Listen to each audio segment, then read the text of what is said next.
الحمدللہ الحمدللہ وکفا وسلام علی عباد الذین اصطفی اما بعد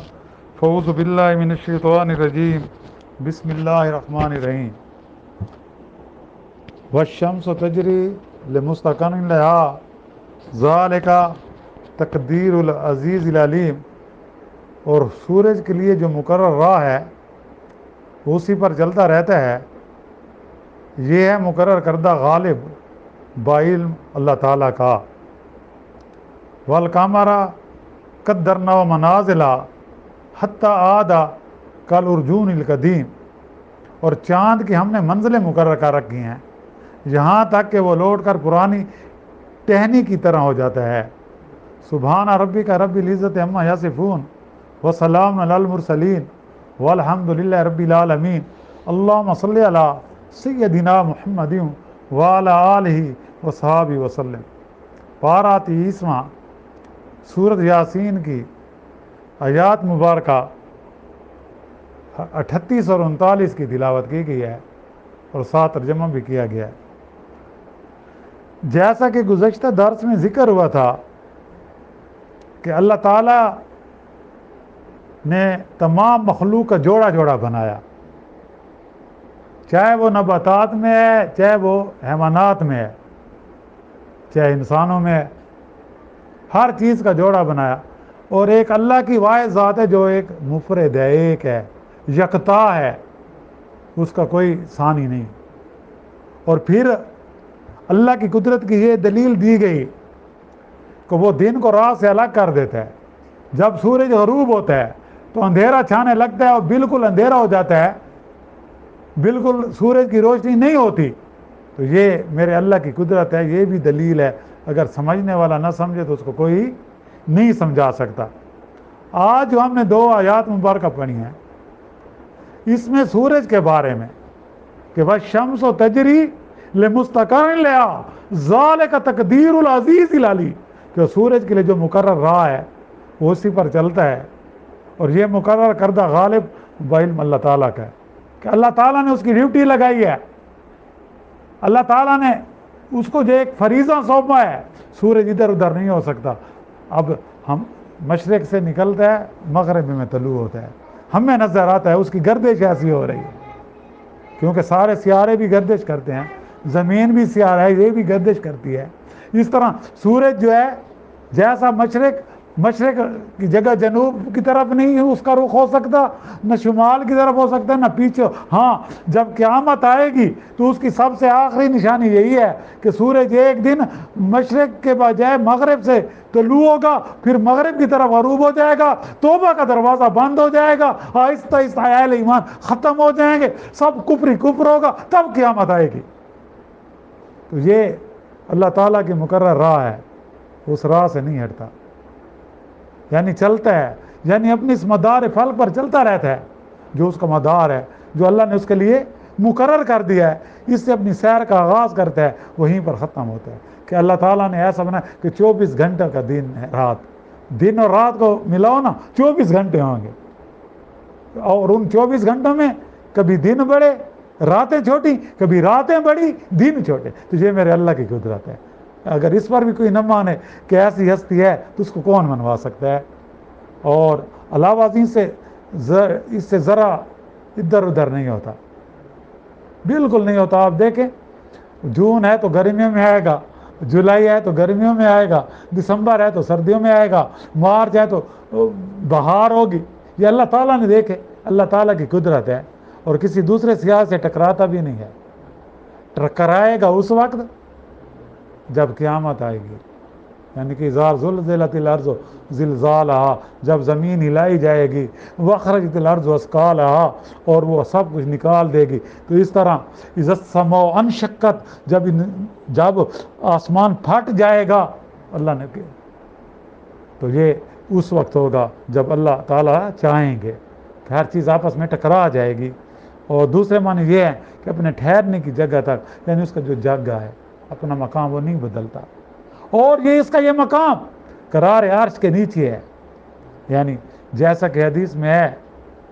کہ سورج روزانہ غروب کے بعد عرش کے نیچے جا کر سجدہ کرتا ہے، اور ہمیں اگر سمجھنا ہے تو آسان سی مثال ہے، جب سورج غروب ہو رہا ہو تو آپ کو ایسے محسوس ہوگا کہ وہ سجدے کی حالت میں جا رہا ہے،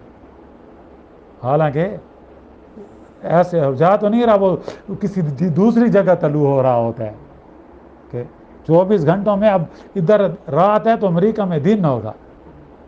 یعنی لیکن ہم نے کیسے کوئی گویا وہ ہم تو سجدہ ایسے کرتے ہیں تو ایسے محسوس ہوتا ہے وہ سجدے کی حالت میں جا رہا ہے۔ اور سجدہ جو ہے ہمارے لیے جو ہے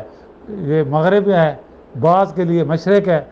قبلہ سنٹر ہے نا، اور جنوب والوں کے لیے شمال ہے، شمول والوں کے لیے جناب۔ اور دوسرا یہ بھی ہے کہ اللہ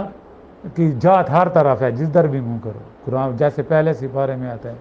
دوسرے سپارے کے شروع میں ہے۔ تو بہرحال